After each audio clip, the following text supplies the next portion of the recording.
जाने से पहले अपनी आंखों को बंद करेंगे, सिरों को झुकाएंगे और हम परमेश्वर की आराधना करेंगे।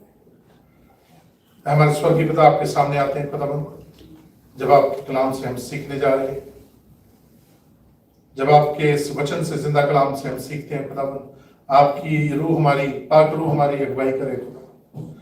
आपका जिंदा कलाम हमारी जिंदगी के अंदर जो भी बोलता है खुदाबंद, सब चीजों को खुदाबंद जिंदा करने पाए।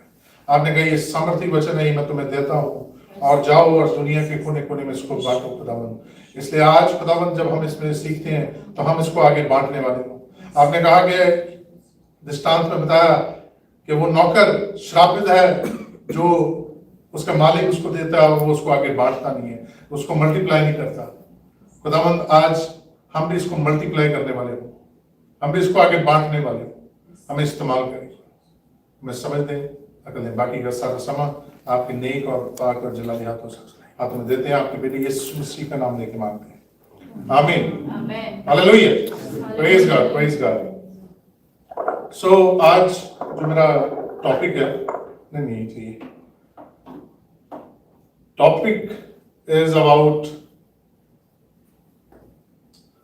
टॉपिक जो है वो है टॉलरेटिंग द सिन, मतलब पाप को बर्दाश्त करना। हम क्या करते हैं, बहुत टाइम पाप को बर्दाश्त करते हैं। तो मैंने अभी जब मैं ट्रैवल कर रहा था, इंडिया गया, तो मैं उन जगह पे गया जहां पे मैंने शुरुआत की। आपके साथ मैं ये पिक्चर शेयर कर रहा हूँ। 2009 में मैंने बपतिस्मा लिया और 2009 में मैंने मिनिस्ट्री, यूथ मिनिस्ट्री स्टार्ट की। तो हम ये कितने जने हैं, 3 और 3 4 7 और एक हमारे साथ फोटो खींचने वाला, तो टोटल 8 जने थे हम जब हमने मिनिस्ट्री स्टार्ट की, यूथ मिनिस्ट्री स्टार्ट की। मार्च में मैंने बपतिस्मा लिया था और 8 जने करते करते हम 8 जने पहुंच गए। क्योंकि मैं आज आपके साथ इसलिए शेयर कर रहा हूँ ये कि यहाँ का सफर, और आपने कुछ देखे होंगे, कई जगह में गया, उन्होंने बड़ा आदर मान भी किया, अपने चर्च वाले पेज पे हमने डाली है। वहां तक का सफर बड़ा लंबा सफर है। 2009 से और आज कौन सा साल है, 26 शुरुआत हो गई है। तो इस सालों में हमने कितना किया और कितना हमारा बाकी है, ये सब हमने देखना है अपनी लाइफ के अंदर। तो ये स्टार्टिंग हुई, हम इतने से जने, थोड़े से जने चंडीगढ़ के अंदर यूथ को मिनिस्ट्री स्टार्ट की, कॉलेज के बच्चों तक, यूनिवर्सिटी के बच्चों तक, पंजाब यूनिवर्सिटी के बच्चों तक पहुंचने के लिए। ये मेरे जो यूनिवर्सिटी का फ्रेंड सर्कल है, ये हम बाइबल ट्रेनिंग के लिए। अच्छा, आप ये सोचे की जगह कहाँ पे हो सकती है, ये नॉर्थ की जगह है, पहाड़ों की जगह है। तो वहां पे ना बड़े लोग किस लिए जाते हैं, घूमने के लिए जाते हैं। वो जगह मैं आपको बताता हूँ, मनाली है ना। किस लिए जाते हैं लोग, सभी बोलेंगे, घूमने के लिए जाते हैं। और दूर दूर से लोग आते हैं, वहां पे ट्रैवल करते हैं, मनाली देखने जाना है हमें। पर खुदा जो है, अगर आप खुदा के वचनों पे चलते हैं, अगर आप खुदा के साथ चलते हैं, तो खुदा आपको अलग तरीके से लेके जाता है। तो मौका मुझे भी मिला, ये जो आपने पीछे फोटो देखी है, ये हम मनाली ट्रैवल कर रहे हैं, पर हम घूमने नहीं गए। ये हमारी बाइबल जिसको बोलती है चेला, डिसाइपल ट्रेनिंग के लिए हम सब मनाली गए। लोग इसलिए जाते हैं मौज मस्ती करने। आज जब मैं अभी गया था, तो अभी भी मेरे को जो मेरा कजन है वो बोल रहा था कि हमें घूमने चलना चाहिए, या मेरे नोटू वगैरह, हमें ना ट्रिप करने चलना चाहिए। पर खुदा ने कहा कि ये जिंदगी का जो समय था, जिस समय लोग घूम रहे थे, उस समय हम क्या कर रहे थे, परमेश्वर के लिए, उसके लिए तैयारी कर रहे थे, इस दिन के लिए तैयारी कर रहे थे और आने वाले समय के लिए तैयारी कर रहे थे। किसके लिए तैयारी कर रहे थे, हम इंडिया में कैसे करते हैं कि अब उम्र होगी, अब क्या करनी है, हमने क्या करनी है, हमने भक्ति करनी है। इंडियन कम्युनिटी क्या कहती है, जब आपकी एज हो जाए तो फिर आप क्या करते हो, आराम से बैठ जाते हो। क्यों, मौज मस्ती करनी जरूरी है जवानी के अंदर। क्या करनी जरूरी है, बोले हैं, कभी सबने है मौज मस्ती, अब बोल नहीं रहे। क्या करनी जरूरी है, मौज मस्ती। और परमेश्वर का वचन क्या कहता है, जबूर में क्या लिखा हुआ है, साम्स में क्या लिखा हुआ है ऐ जवान अपनी जवानी के दिनों में क्या कर, किसको याद कर, परमेश्वर को। इस समय जो मेरी एज थी कितनी थी, आई थिंक 18 या 19, और इस समय आप देख सकते हैं फोटो के अंदर ये हम सारे एक ही एज के हैं। आज जो ये कैप वाला है, गिटार वाला है, इसके अलावा बाकी कोई मिनिस्ट्री में नहीं है। उस समय हम सब ने बड़े जोशों से और बड़े उत्साह के साथ स्टार्ट की थी, क्योंकि उत्साह सब में होता है, पर इसको कंटिन्यू रखना, क्योंकि वचन एक और चीज लिखी, बड़ी अच्छी वर्ष लिखी हुई है कि अंत के दिन तक वफादार रहना जरूरी भी है और बड़ा मुश्किल भी है। जरूरी तो है ही है, पर मुश्किल भी है कि एंड डे तक यू विल बी फेथफुल। तो ऐसे हम घर के अंदर हमने शुरुआत की। आज कितने साल हो गए, 2009 से लेके, काम करेंगे। टाइम का बहुत इंपॉर्टेंस है, मैं अभी आप साथ में आपके सीखेंगे आज हम बच्चों से। कितने साल हो गए, 2009 to 26, चलो 14-15 साल लगा दो, कम कर लो ज्यादा कर लो, डजंट मैटर। तो जब यहाँ पे आए तब भी मैं 21 साल का था, 22 साल का था। इनको तो आप जानते ही हैं, ये सब जानते हैं इनको, गाने सुनते हैं हम इनके, बस अनिल कांत यहाँ पे है ना, ये सिंग्स देखें, हाँ जो सेकंड वाला है वो, हाँ हाँ हाँ। तो ये मिनिस्ट्री इट्स नॉट इजी, आपको शुरुआत करनी पड़ती है जवानी के अंदर। कब शुरुआत करनी पड़ती है, व्हेन यू आर यंग। बुढ़ापे में तो क्या कर रहे हैं आप, टाइम पास।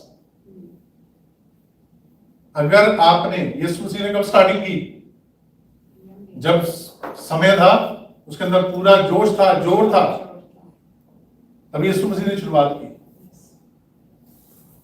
पर हम जवानी में क्या कर रहे हैं, हम बर्दाश्त कर रहे हैं पाप, वी टॉलरेट सिन। क्या कर रहे हैं हम, वी टॉलरेट सिन। हम कहते हैं कोई बात नहीं, सभी करते हैं, इसमें कोई शर्मिंदगी वाली बात नहीं है, सभी करते हैं। पर जितनी जल्दी आप रियलाइज कर लेते हैं, और क्योंकि यीशु ने एक बात कही, उसने ये नहीं कहा, क्या नहीं कहा कि आप पाप करते रहो, वो कहता है कि पाप क्षमा हो गए और इसके बाद पाप अब क्या नहीं करना, अब मत करना। जो वैश्य आई थी उसको सब लोग मार रहे थे, तो यीशु ने कहा कि तेरे मैंने पाप क्षमा कर दिए हैं और इसके बाद दोबारा जाके पाप मत करना।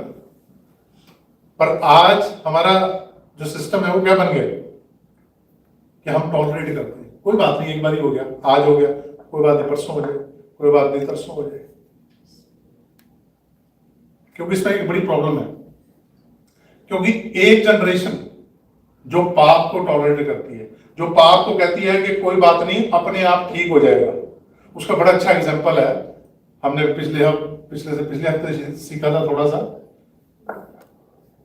कि आदम के बच्चे जो थे, आदम और हवा के, कौन थे, केन और एबेल। उनमें से एक ने गुनाह किया और अब आदम और हवा ने क्या किया, उन्होंने क्या उन्होंने पनिशमेंट दी अपने बेटे को, क्या किया उन्होंने, बताया जरा, बाइबल नहीं पढ़ते, क्या किया उन्होंने,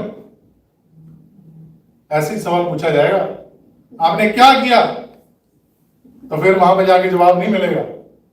अभी तो हमें आसान लग रहा है, बहुत आसान है। अभी जस्ट हम चर्च में आते हैं, आगे बैठे मिले एक दूसरे से, चर्च को एक फेलोशिप की हमारी जगह बनी हुई है, कि फेलोशिप होगी बहुत है। आपको पता चर्च का काम क्या था, अगर आप बाइबल पढ़ते हैं तो पता होगा, अगर नहीं पढ़ते हैं तो नहीं पता होगा। पता आपको चर्च का काम क्या था, यीशु मसीह के टाइम पे चर्च का काम क्या था, उसके चेलों के टाइम पे what was the work of church, क्या था काम, बोले कुछ कहने लगे थे आंटी, क्या था चर्च का काम, study the Bible. Study the Bible, पर उस टाइम बाइबल नहीं थी। Study Bible and save people. Church का काम क्या था, चर्च का काम यीशु मसीह के टाइम पे, when Jesus was there, church का काम क्या था, To be in prayer, to set other people, And to share the to save gospel. them from sin. And एक काम है, चर्च का काम किया था। Preach कितनी the बारी बाइबल पढ़ी है? Spread the gospel. कितनी बारी बाइबल पढ़ी आपने? बाइबल स्टडी कितनी करते हैं? बहुत दुख की बात है कि हम बाइबल नहीं पढ़ते हैं, हम सिर्फ सुनने का काम करते हैं और सुनते हैं बहुत सारी चीजें दुनिया की। यही प्रॉब्लम है। ये जो काम का हमारा स्ट्रक्चर है ना, ये पता है किसकी तरह बना हुआ है? जो बच्चा होता है ना पेट में मां के, उसका स्ट्रक्चर बना हुआ है। इसमें से जो जा रहा है अंदर जाके क्या हो रहा है? ग्रो कर रहा है। कहाँ ग्रो कर रहा है? हमारे मन में, हमारे ख्याल में। बहुत सारे सोच रहे हैं कि शैतान अभी पाप ला रहा है। कैसे हमारे से पाप कराता है? अभी शैतान पाप पता कैसे करा रहा है?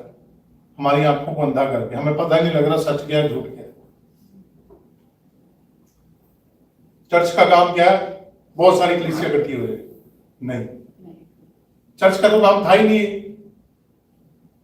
चर्च का जो काम था यीशु मसीह के चेलों के द्वारा, चर्च का काम सिर्फ इतना था कि चेले तैयार करने।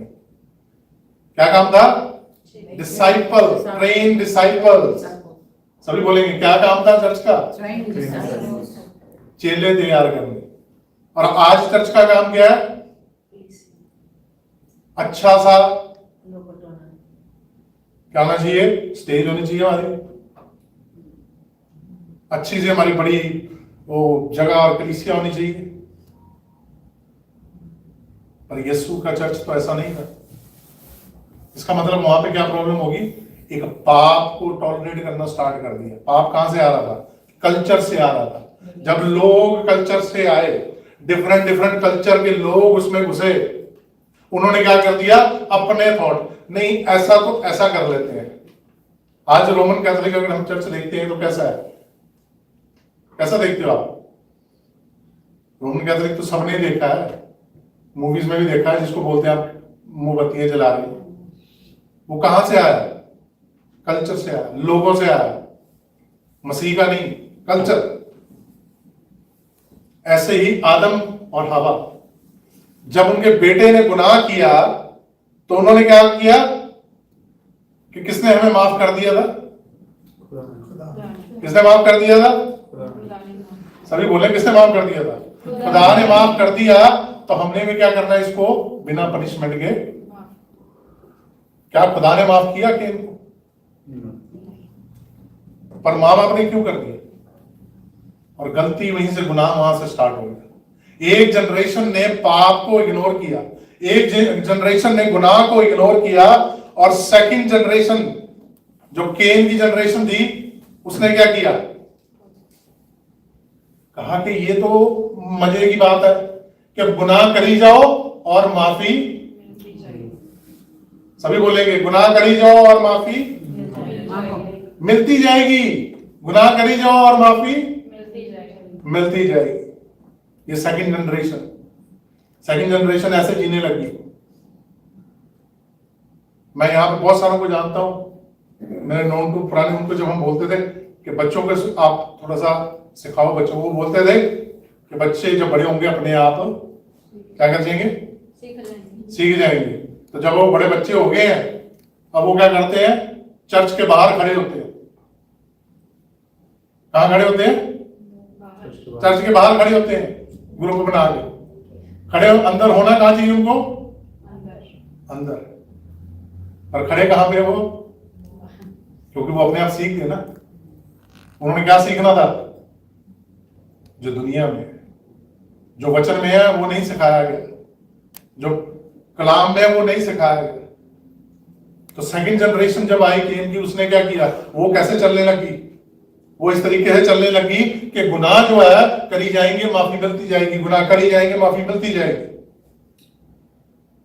उसके बाद थर्ड जनरेशन आ गई केन की, जो कहती है कि ये तो गुनाह है ही नहीं, कत्ल करना गुनाह नहीं। आपको पता है केन की जनरेशन ने इतने लोगों को मारा उस टाइम पे कि जो दूसरी जो जनरेशन थी है, वहां पे लोग थे, वो छुप छुप के रहने लग गए।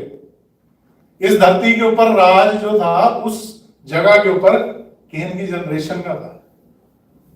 दूसरों को छुप के रहना पड़ रहा था। क्यों? क्योंकि उनको लगा कि हम गुनाह करेंगे तो माफी तो हमें एंड में मिल ही जाएगी। हम सोच लेते हैं कि भाई कोई बात नहीं, अगर हो भी गया एक बार तो क्या होगा, यस एक बार हो गया क्या होगा। खुदा कहता है एक बार हो गया कोई बात नहीं, आपने माफी मांगी, इसके बाद दोबारा गुनाह नहीं करना। क्योंकि आप अगर टॉलरेट करते रहोगे सिन को, ये आज मैं आपके साथ क्यों बात कर रहा हूं, आज साल का ये शुरुआत का सेकंड महीने का पहला संडे है। हमने पिछले 4 संडे गुजार दिए ऐसे ही। पहले 4 संडे गुजर गए, 30 दिन 31 दिन गुजर गए इस महीने के, और हमने किस डायरेक्शन में हम चले? क्या हमने सोचा कि हमने इस साल के अंदर मसीह के लिए करना है? क्या हम उसके अच्छे चेले बन पा रहे हैं कि नहीं बन पा रहे हैं? जो हमने पिछले साल में नहीं किया, क्या हम इस साल में वो चेले बन के करेंगे कि नहीं करेंगे?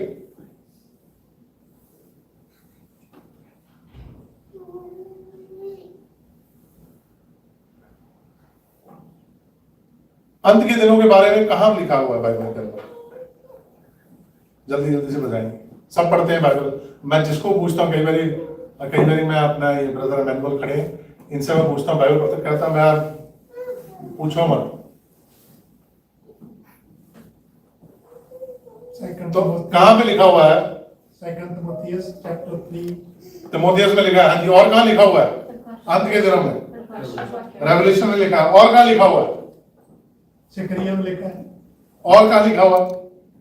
जकराया में लिखा हुआ। सपनिया, और कहां लिखा हुआ?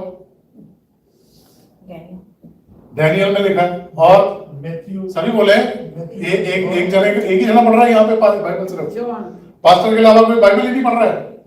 वेरी गुड, मैथ्यू चैप्टर सही है। वहां पे पास्टर आपके लिए कुछ नहीं कर पाएंगे। जब वहां पे लाइन में खड़े होंगे तो पास्टर आपके लिए कुछ नहीं कर सकते। ये जरा आप दिमाग में से निकाल दें। आप जिस मर्जी पास्टर से प्रार्थना करा रहे हैं, जिस मर्जी पास्टर को सुन रहे हैं, जहां मर्जी कलीसिया में जा रहे हैं, पास्टर आपके लिए कुछ नहीं कर सकते। क्या आपको पता है कि नहीं पता है? लगता है ये सिलेबस में था नहीं, पर इसको आप सिलेबस में डाल कि कोई भी पास्टर, अच्छे से अच्छा पास्टर जिसको आपको लगता है कि ये पास्टर बहुत अच्छा है, इसकी मैंने प्रीचिंग सुनी है, इसकी मैंने वर्शिप देखी है, इसकी मैंने हीलिंग देखी है, इसकी मैंने ब्लेसिंग देखी है, नोबडी कैन हेल्प यू। समझ रहे? तो एंड डेज के बारे में इतनी सारी जगह लिखा हुआ है, तो फिर समझ क्यों नहीं आ रहा? कितनी बार लिखा हुआ है? कितने प्रॉफिट्स ने लिखा हुआ है? नबियों के बारे में पता है कुछ? प्रॉफिट्स, सब प्रोफेसी कहते हैं, हमने प्रोफेसी सुनी है, हमने मांगी है। प्रॉफिट्स के बारे में पता है आपको? आज हम बाइबल स्टडी की देखेंगे, इसलिए मैं पूछ रहा हूं बार बार कि कितनी हमने पिछले साल में की है, 25 में। बातें हमने बहुत की है, इधर की बातें उधर की बातें, हम हर जमाने की सारी बातें कर लेते हैं। क्या हम अपनी बाइबल को पढ़ते हैं?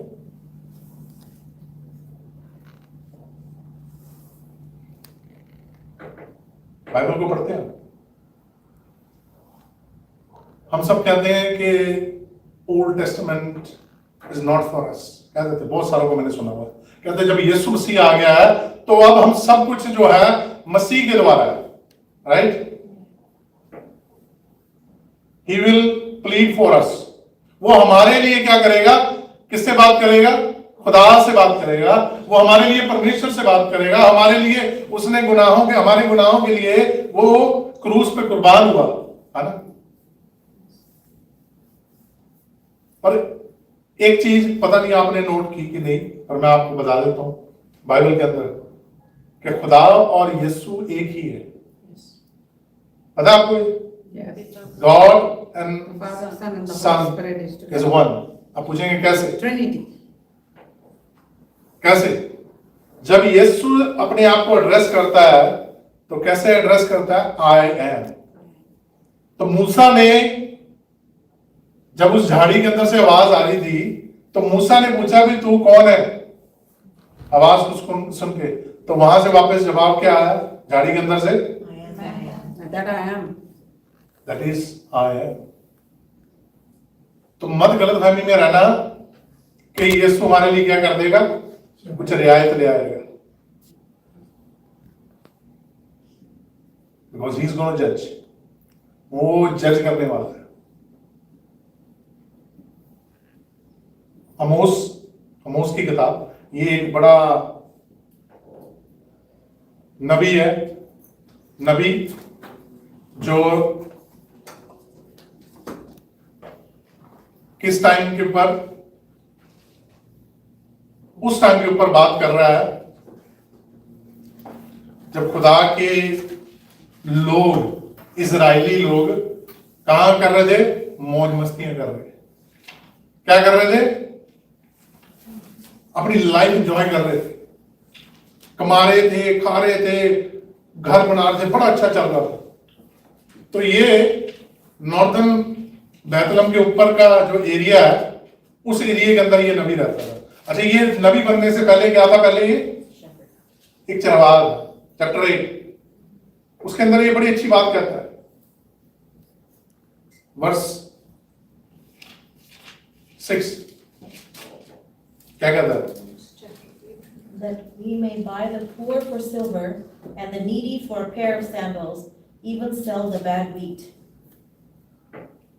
8:6. इस वाली 11 8:11. 8:11 उसमें वो बात कह रहा है, द एंड डेज,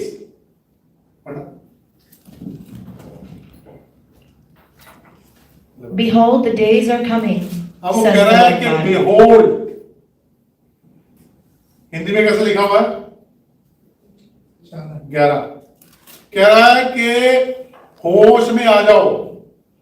किस में आ जाओ, होश में, किस में आ जाए, होश में आ जाए। बहुत सारे इसको ट्रांसलेट करते हैं। हाँ जी, पढ़ना हिंदी में। परमेश्वर यहोवा की यह वाणी है, देखो ऐसे दिन आते हैं जब मैं इस देश में अकाल करूंगा, उसमें ना तो अन्न की भूख और ना पानी की प्यास होगी, परंतु यहोवा के वचनों के सुनने की ही भूख प्यास होगी। अब खुदा समझा रहा है क्लियर कट, साफ सुथरे लफ्जों के अंदर, क्लियर वर्ड्स के अंदर कह रहा है कि मैं ऐसी अकाल, होश में आ जाए आप। ये रूह फरमाता है कलीसिया को कि होश में आ जाओ कि एक दिन आने वाला, एक कौन सा दिन, जल्दी आने वाला है। अच्छा, वो दिन की जो कैलकुलेशन है ना, ह्यूमंस ने भी कर रखी है, इंसान ने भी कर रखी है। तो सबके पास मोबाइल है, जरा अपना मोबाइल उठाएंगे, उठाओ उठाओ, इसमें गूगल खोलें जरा,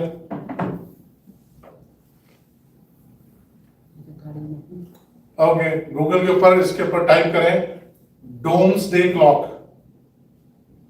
डोम्स की स्पेलिंग है DOOMS, डोम्सडे क्लॉक।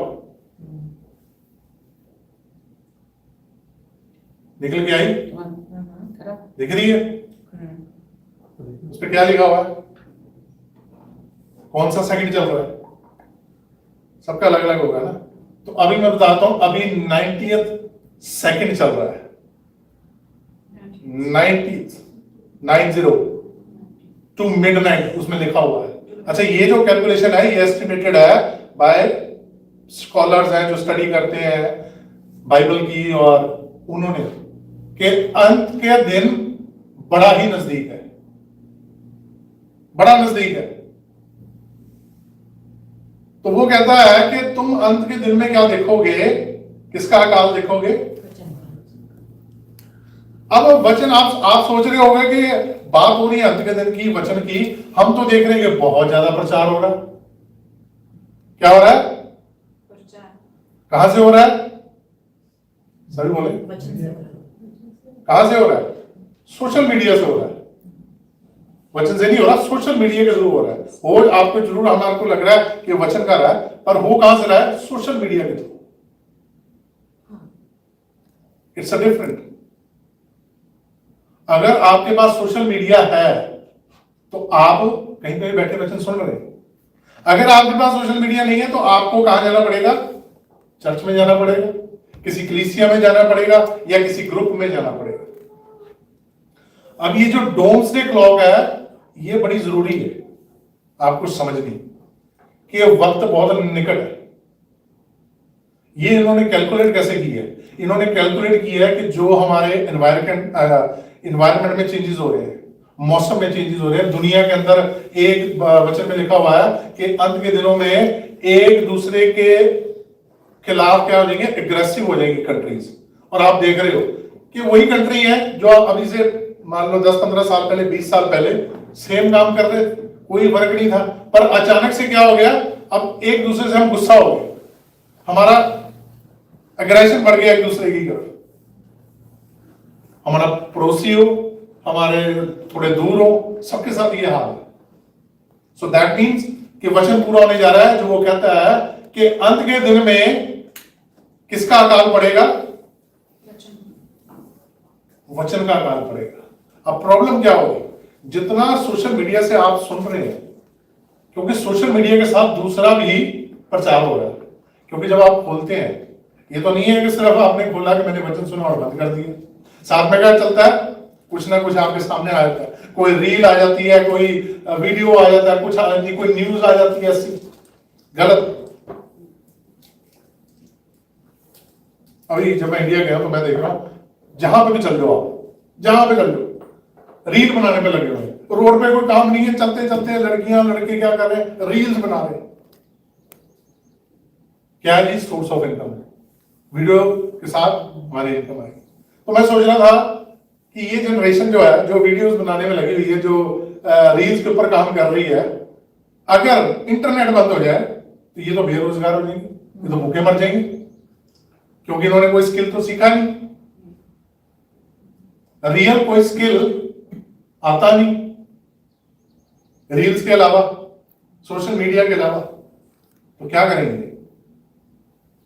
तो ये वचन मेरे को उस टाइम याद आ रहा है कि उसमें लिखा है कि इसका अकाल पड़ जाएगा, ट्रुथ का, सच्चाई का।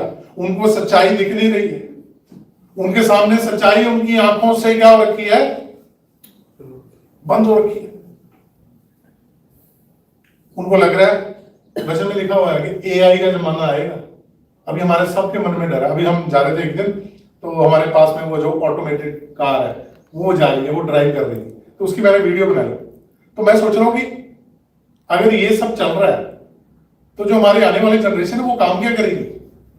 हम इतनी मेहनत कर रहे हैं जिसके लिए, तो हमारी जनरेशन, आने वाली जो जनरेशन है वो काम क्या करेगी? ना आपको गाड़ी चलानी है, ना आपको फैक्ट्री में कहीं पे काम करना है, ना आपको हॉस्पिटल में कहीं पे काम मिलेगा, तो फिर वो करेंगे क्या? रोबोट्स जो है वो सर्जरी कर रहे हैं, तो उसका मतलब डॉक्टर की भी जरूरत नहीं है। फैक्ट्री के अंदर रोबोट्स जो है मैन्युफैक्चरिंग कर रहे हैं, उसकी जरूरत नहीं है। फार्म लैंड के ऊपर रोबोट्स जो है, आप मशीन ऑन कर दो, वो ऑटोमेटिक सारा कुछ करके आ जाएगी, तो फिर करेंगे क्या?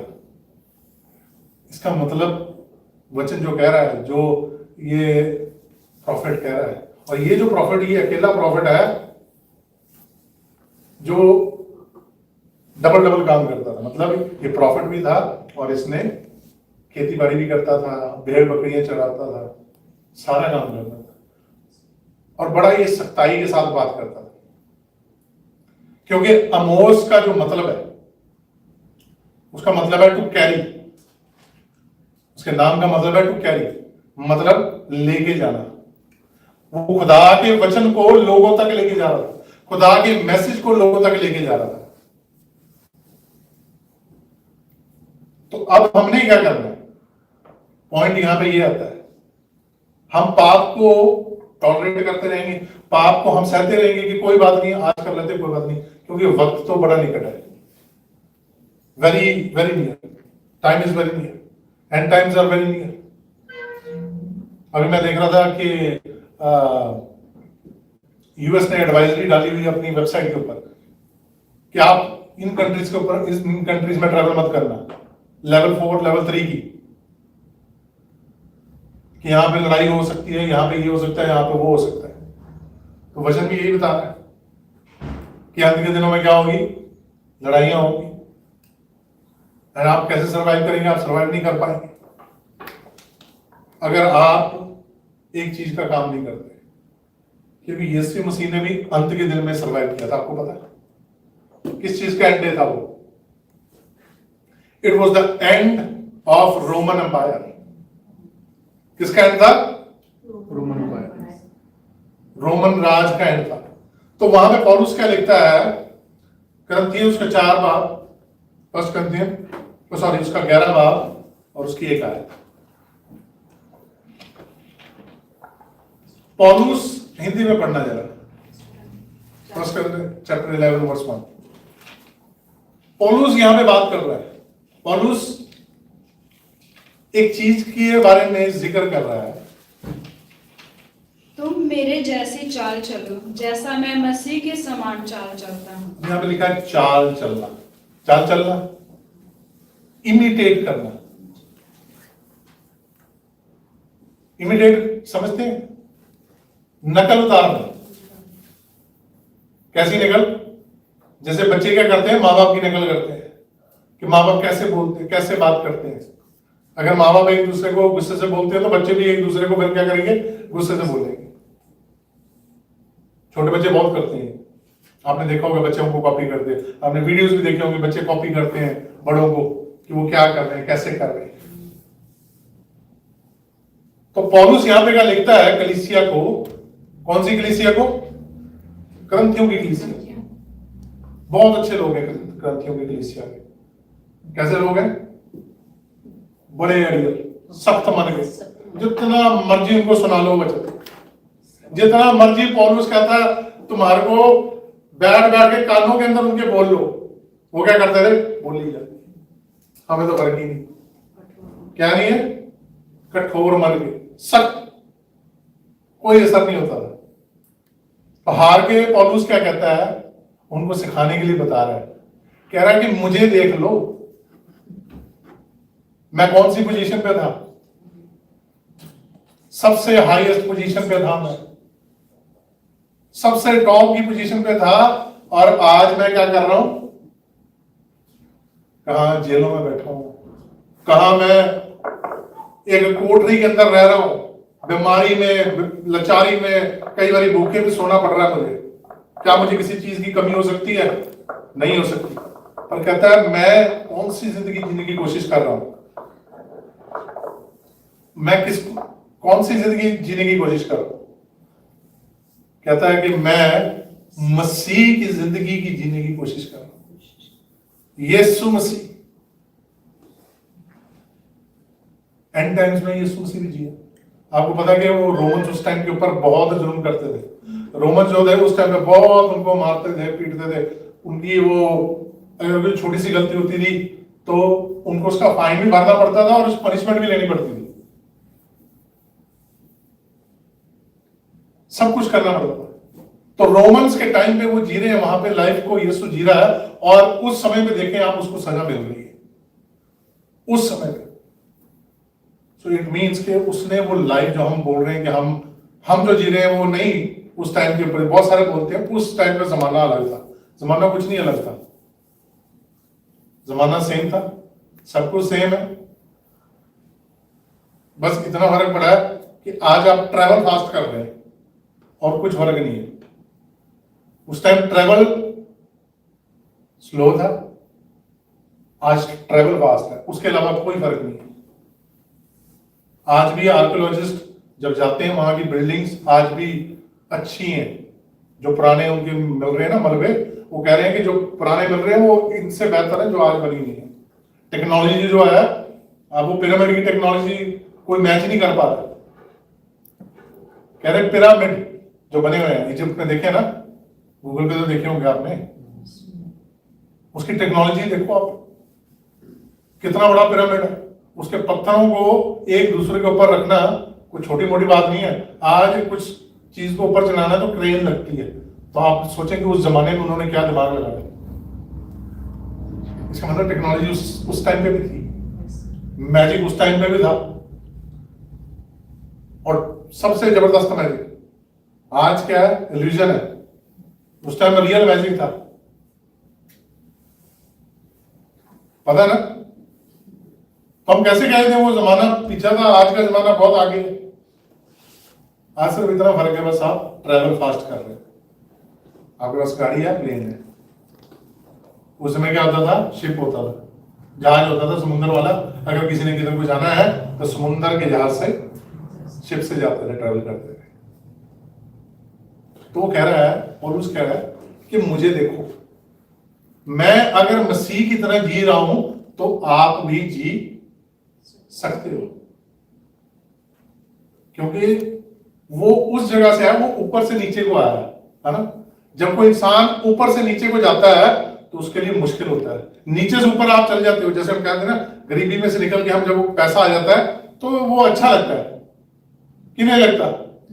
जब आपके पास पैसे कम होते हैं और जब आपके पास पैसे ज्यादा आ जाते हैं तो आपको क्या लगता है, अच्छा लगता है, अच्छी फीलिंग आती है कि हाँ मेरे पास पैसे हैं। पर आप ये सोचें कि आप जब आपके पास बहुत पैसे हैं और अब आपको क्या मुश्किल हो रही है, खाने के लिए भी नहीं है 2-2, 3-3 दिन, तो कौन सा इजी है? जब आप पैसा जा रहे हैं या नीचे आ गए, बड़ा मुश्किल। पौलुस कह रहा है कि मुझे देखो। अच्छा, वो जाके वापस अपनी लाइफ जो है वो रिक्लेम कर सकता था। पॉल अपनी लाइफ को रिक्लेम कर सकता था, वो वापस कह सकता था कि मेरी जो जगह है, मेरी जो पोजीशन है, मेरी जो लाइफ है, मुझे यहाँ पे जो है यरूशलेम में, वो मुझे वापस दे दो। पर वो क्या कह रहा है कि अब जब मैं चल पड़ा हूं आगे तो मैं पीछे मुड़ के, पर हम बड़ी जल्दी पीछे मुड़ जाते हैं। हम कहते हैं कि नहीं, हो नहीं पा रहा है, कैसे करेंगे। अभी जब मैं गया था तो एक जगह मीटिंग खुदा ने इस्तेमाल किया, हर संडे को कहीं ना कहीं सैटरडे को हम जाते थे मीटिंग के लिए। तो वहां पे एक चर्च में गया, वहां पे मैंने उनसे पूछा, पुराना चर्च था, मैं जानता था काफी लोगों को, मैंने पूछा ये नहीं आ रहे चर्च, तो वो कहते वो ना उनकी उसके साथ नहीं बन रही इसलिए नहीं आ रहे, अब वो और कहीं जा रहे हैं। मैंने कहा चलो अच्छी बात है। तो मैंने एक सवाल पूछा, मैंने कहा जब हम स्वर्ग जाएंगे वहां पे 1 टाइम एंट्री है, उसके बाद वहां से आप बाहर नहीं निकल सकते, तो वहां पे हम कैसे रहेंगे फिर साथ में? यहाँ तो हम फटाफट चर्च बदल लेते हैं, या हम कलीसिया बदल लेते हैं, या हम शहर बदल लेंगे, वहां पे कैसे करेंगे? वहां पे क्या करेंगे? क्या आप बोलोगे इसको बाहर निकाल दो या मेरे को रख लो? बोल सकते हैं वहां जाके कि मुझे नहीं रहना इसके साथ, मैं नहीं रह सकता हूं, बता क्या कहेगा? अगर आप नहीं रह सकते तो सेकंड ऑप्शन आपके सामने है, दिख रही है, आप उधर को ट्रैवल कर सकते हैं। और सेकंड ऑप्शन में हम जाना नहीं चाहते, तो हम फिर कर क्या रहे हैं? चर्च में कलीसिया कर क्या रही है? मसीह लोग कर क्या रहे हैं? जब जाना, हमारी डेस्टिनेशन एक है जहां हमने जाना चाहते हैं, पर यहां पे हम एक दूसरे को जर नहीं पा रहे हैं, तो वहां पे जाके हम कैसे करेंगे? और यहां पे अपने आप को हम कंट्रोल नहीं कर पा रहे, तो वहां कैसे करेंगे? क्योंकि बाइबल तो ये बताती है कि हर एक बात का, हर एक हमारे काम का माफी जरूर मिल गई आपको और मेरे को, हमने जब बपतिस्मा लिया। कितनों को याद अपने बपतिस्मे की तारीख? कितने? 3 दिन है बस, कोई भी नहीं बतानी। मैंने पूछ लिया ना, वैसे याद नहीं। मैंने 2009 में लिया था, मार्च में 27 तारीख को। अपना बर्थडे तो याद है सबको? बर्थडे याद है? मैंने पता क्यों पूछा बपतिस्मे की डेट? क्यों? आपकी रजिस्ट्री डेट है उधर खुदा के घर में, किताब के अंदर उन्होंने लिखा होगा कि आज के दिन इसने क्या किया था? यीशु को क्या अपनाया था अपना? मान लो, मानने की बात कर रहा हूं, मैं नहीं कर रहा कि वहां जाके पूछें, क्योंकि तो जाके ही पता लगेगा क्या होगा। मैंने कहा मान लो अगर उन्होंने पूछ लिया आपको कि आपको डेट याद है जिस दिन आपने रजिस्टर कराया था हेवन के लिए, ट्रिप के लिए? तो फिर फिर क्या कहेंगे? याद नहीं आ रही, चलो अब देख लो अपने आप ही, ऐसे बोलेंगे। चलो देख लो, जो हमारी इंडियंस की आदत है, कोई नहीं, कोई नहीं, है ना, कोई नहीं, वहां पे नहीं चलेगा। इसलिए अभी तैयार होना पड़ेगा। इसलिए आमोस कह रहा है कि वो दिन आ गया है जब ये होने वाला है। वो डिक्लेयर कर रहा है। उसने डिक्लेयर कितने साल पहले किया? रेवलेशन कितने साल बाद लिखी हुई है? डैनियल ने कितने साल पहले डिक्लेयर किया? रेवलेशन कितने साल बाद लिखी गई है? जकरिया ने कितने साल पहले किया है?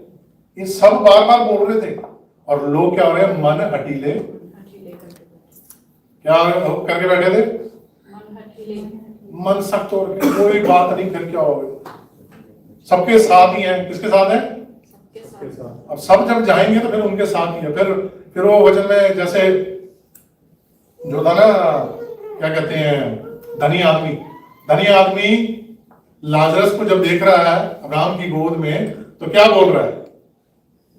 याद है किसी को उस स्टोरी के अंदर क्या बोल रहा था? हाँ, धनी आदमी का बोला, द रिच मैन। वो पानी मांग रहा है, और एक बात और बोल रहा है, वो कह रहा है एक बारी मुझे वापस जाने दे।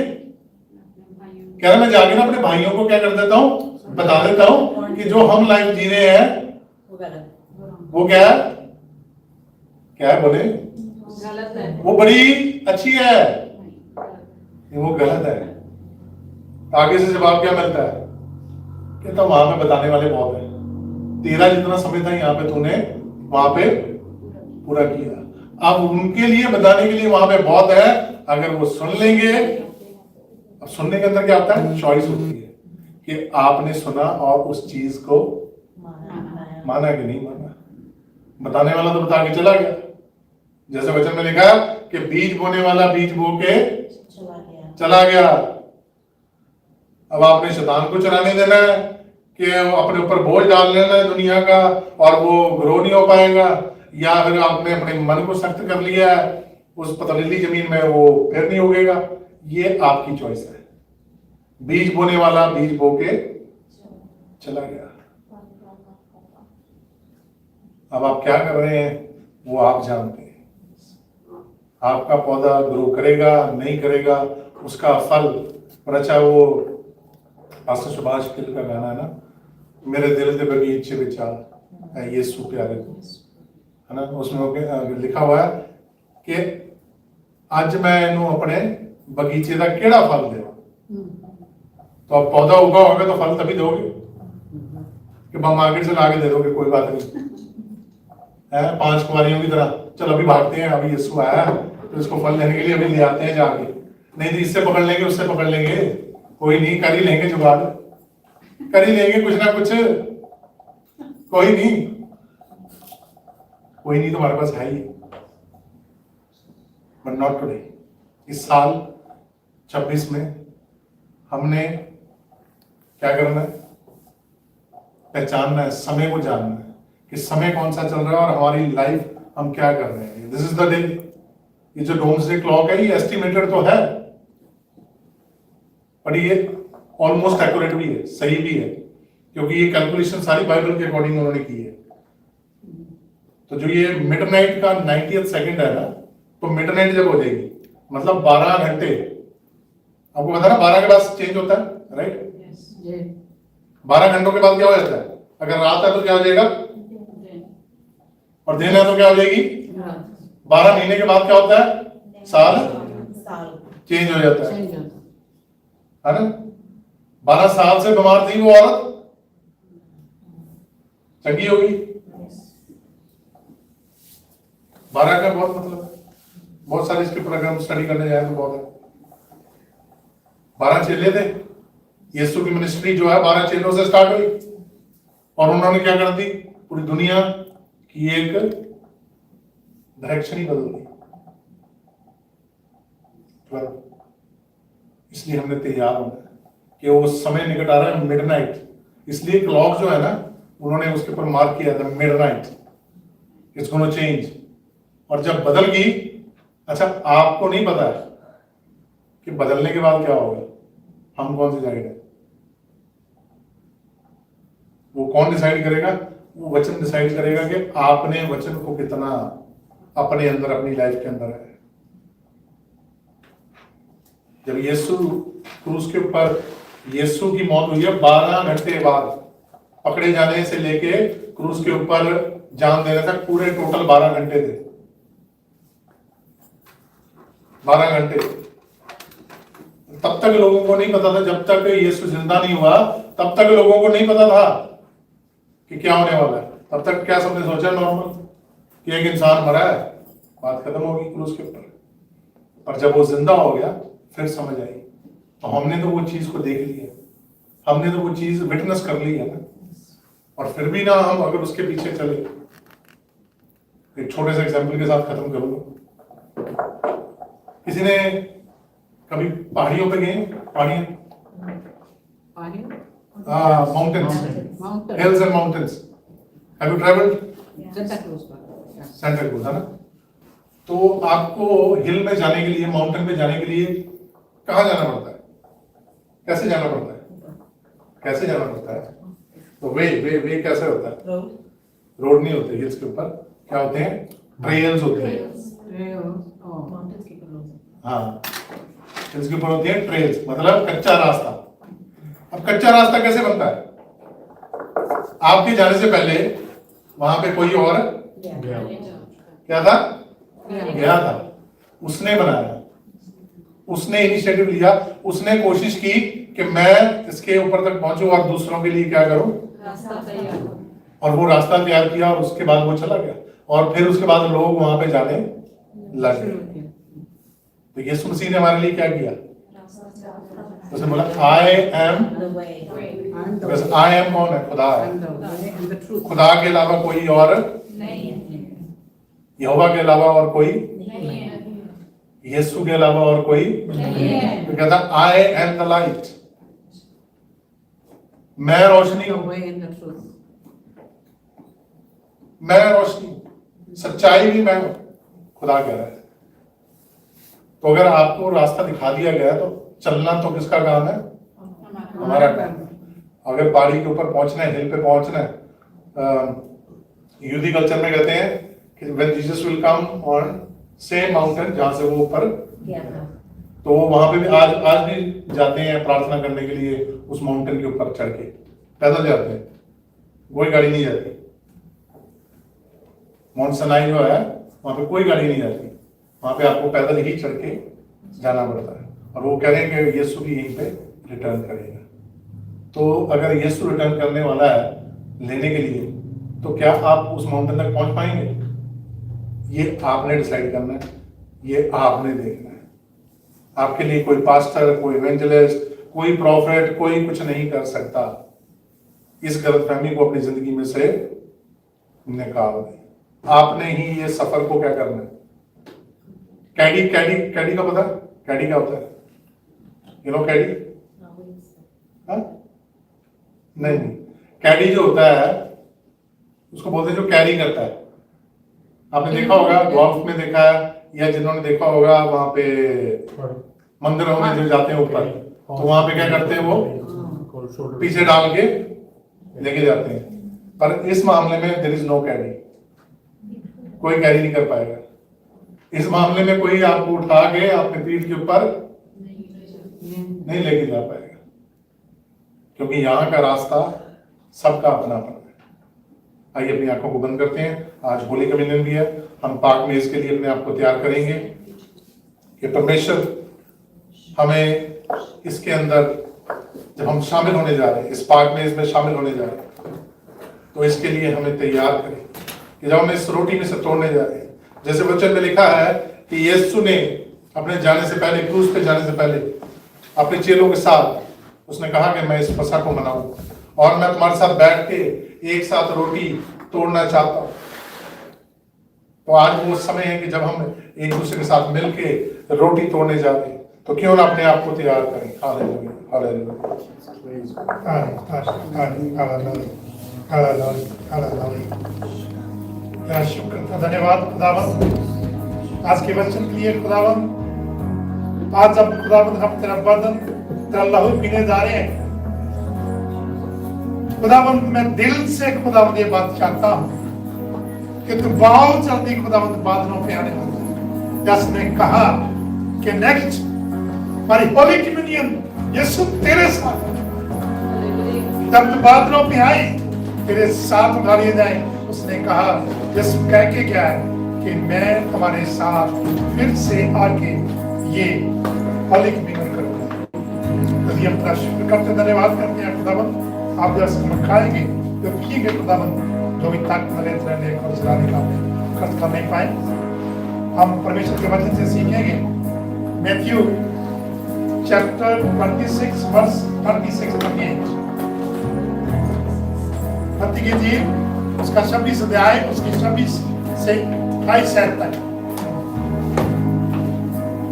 जब वे खा रहे थे तो यीशु ने रोटी ली। जब वो खा रहे थे अपने चेलों के साथ, जब वो फसह मना रहा था यीशु, तब यीशु ने क्या रोटी ली और बरकत देके आशीष देके अपने चेलों को कहा ये तुम्हारा बदन है जो तुम्हारे लिए तोड़ा गया।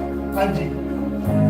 और आशीष मांगकर तोड़ी और चेलों को देकर कहा लो खाओ, ये मेरी देह है। फिर उसने कटोरा लेकर धन्यवाद किया और उन्हें देकर कहा तुम सब इसमें से पियो, क्योंकि यह वाचा का मेरा वह लहू है जो बहुतों के पापों की क्षमा के लिए बहाया जाता है। मेरे और आपके पापों की क्षमा के लिए यीशु ने ये रोटी और ये जो प्याला था उसने शेयर किया था कि हमारे पाप क्षमा करें। और यूहन्ना की इंजील उसका 6 अध्याय उसकी 56, जॉन चैप्टर 6 वर्स 56। जो मेरा मांस खाता और जो मेरा मांस खाता और मेरा लहू पीता जो है, मेरा लहू पीता है, वह मुझ में स्थिर बना रहता है और मैं यीशु उसमें। कहता है कि मुझ में स्थिर बना रहता है, मैं उसमें बना रहता हूँ। जब हम इस रोटी को खाते हैं, इस प्याले को पीते हैं, तो हमारे क्या है रिलेशनशिप, हमारी सभागता यीशु के साथ हम फिर जुड़ जाते हैं। यीशु कहता है मैं उनमें और वो लोग जो इस रोटी को खाते हैं, इस प्याले को सब पीते हैं, मैं उनमें फिर हमारा रिलेशनशिप एक दूसरे के साथ जुड़ जाता है। तो हम खाने से पहले पीने से पहले अपने आप को जांचना है। जेकर जाने में कोई हम गलती की है तो खाने से पहले पीने से पहले हमने माफी मांगी। Hallelujah hallelujah. सर्वशक्तिमान परमेश्वर एक बार उसका शुक्र करता धन्यवाद करता हूँ। जब इसमें रोटी में से खाते हैं, इस प्याले में से पीते हैं खुदावंद, लेकर जाने अनजाने में खुदावंद तेरे बेटे बेटियों ने खुदावंद किसी ने भी कोई गलती किया खुदावंद क्षमा करना, माफ करना खुदावंद, तो माफ करने वाला यीशु है, पिता है खुदावंद। जब इसको खाए जब पिए जो एक ताकत मिले रहने और चला प्रार्थना को सब कबूल कर। आमीन आमीन आमीन। हमारी वजह से आएंगे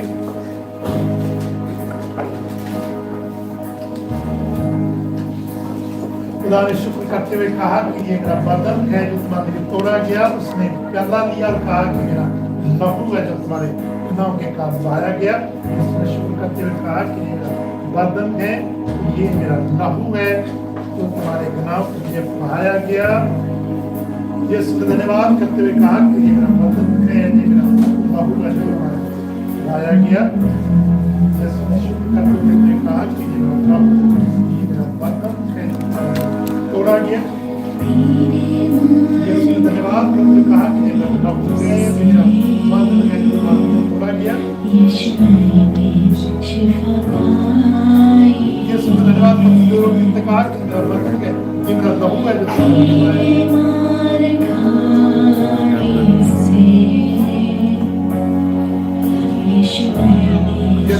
करते हुए उनसे कहा कि मेरा बदन है,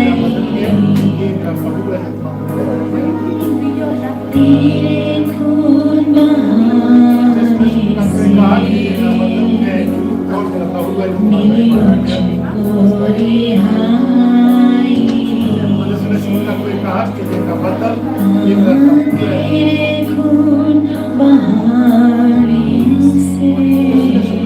कहा कि ये मेरा बदन है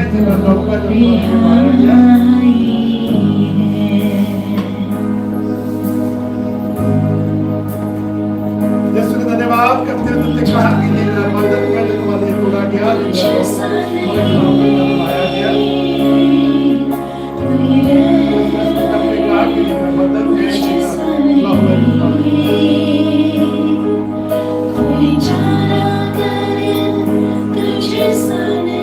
हम सब एक साथ उसका धन्यवाद करते हुए श्लोक में से खाएंगे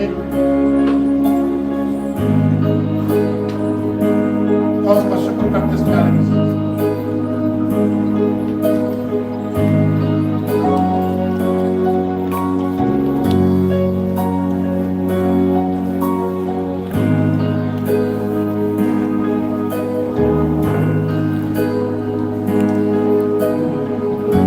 तारीफ तारीफ तारीफ तारीफ कदोस कदोस मेहरबान खुदा सच्चे तो जिंदे परमेश्वर मैं एक बार इस तरह शुक्र करता तो धन्यवाद करता सुंदर समय के लिए सुंदर दिन के लिए अब्राहम इज़ाक और याकूब के खुदा मैं फिर से कलीसिया के एक एक मेंबर को खुदा तेरे आशीष तेरे बरकत वाले हाथ में देता हूं जैसे खुदावंद हारून और उसके बेटे तूने कहा था कि कलीसिया को आशीष देना बरकत देना खुदावंद इनके परिवारों के ऊपर तेरी आशीष तेरी बरकत से हमेशा हमेशा जारी रहे इनके बिजनेस के ऊपर तेरी आशीष तेरी बरकत हमेशा हमेशा जारी रहे सबके ऊपर खुदावंद तेरा अनुग्रह तेरा फजल बना आज बना रहे सबको खुदावंद अपने राइट हाथ में संभाल कर रखना इससे बढ़कर खुदावंद